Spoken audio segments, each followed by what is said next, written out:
When I'm done with my oil painting and I have all these brushes I've used, I want to clean them. And there's kind of a couple steps here. The first step is I'm going to take that brush and I'm going to dip it into my walnut oil medium.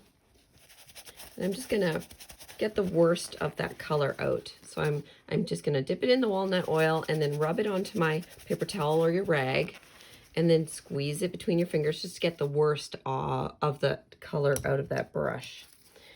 And then I can take it to the sink to clean it up properly.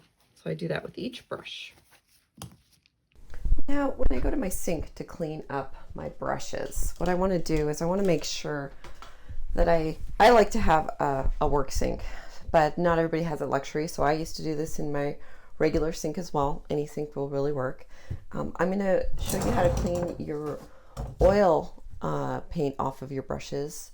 And I like to use Jack's Linseed soap. Personally, this is the soap that I've found works the best for me. There are other oil-based cleansers out there, and oil-based soap is the best in my opinion. I've also got one of these. This is, I think it's the Masters Caked Soap that I can use, but I find that to be more helpful for cleaning my acrylic brushes, but not as helpful for cleaning my oil brushes. So I'll just leave that in the edge of my sink. A lot of times when you buy like a brushing glass jar, they'll come with kind of this metal grid. I take it out of that jar and just use my walnut oil in that glass jar for using while I'm painting. And then this metal grid, and you can tell it's had many years of use, it's now flat, it's no longer domed. And I just place it right over top of my sink's drain. So now I'm going to open up my jar.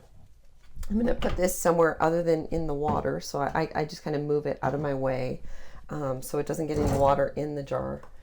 And I'm going to turn on my water. I'm going to start with the warm, and I just want to have enough warm water that my hands don't freeze, but really the water should be quite tepid. So now I'm going to turn on my cold, and I'm just going to touch it until it's as cold as I can stand it. And that way the bristles don't get too warm and they won't fall out because there's glue inside this ferrule. So right now I've got a good consistency. So I'm using water. I'm going to take that Jack's Linseed soap, dip my brush in it. It looks like honey. And then I'm just going to rub it in a circle. And the circle or wiggle pattern always pulls down with the brush. I don't want to jam the bristles upward. I want to keep those bristles as well protected as possible. And I'm just going to push and wiggle that brush downward. Then I'm going to rinse it off. I can always go into that grid and go back and forth gently. And I'm going to keep doing that same process, dipping in and out of the Jack's Linseed soap back and forth, pushing and wiggling. You can see the yellowy tones of that sand color that I was painting with this brush. I was using white and a little bit of yellow and some brown to make a sand color. You can see that sandy color showing up. Again, wipe it and do one more time just to make sure that brush is clean. Now, that color of the soap itself is a little bit sandy, so I'm just going to do my best to make sure that brush is as clean as possible. Again, wipe it off. Then I'm going to use my fingers to gently spread the bristles and get out any soap that's left.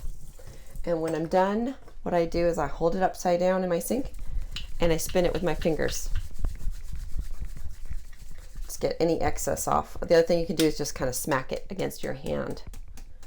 And then I lay this flat. Or you can hang it upside down. That would be the best. I do not put it upright though, because if I put it upright, water is just going to come down into the ferrule and gather there. Again, that can loosen up the glue, thereby degrading the quality of that glue, and your bristles might come out.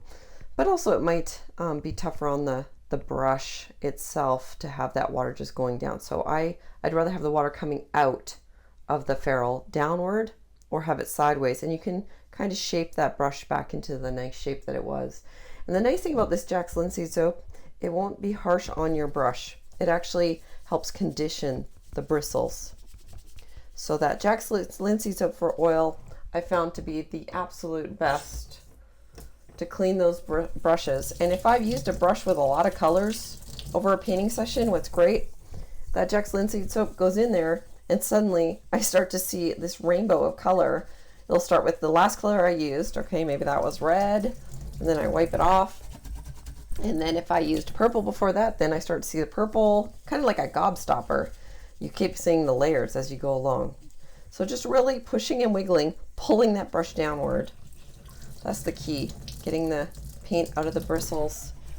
Using that grit if you have one, just to kind of gently rub your brush over. Some colors are going to stain some of those bristles. So if I used like a phthalo blue or a phthalo green, for example, my brush would forever be green or blue. So if you've ever had that happen, it might not be that you didn't clean your brush properly.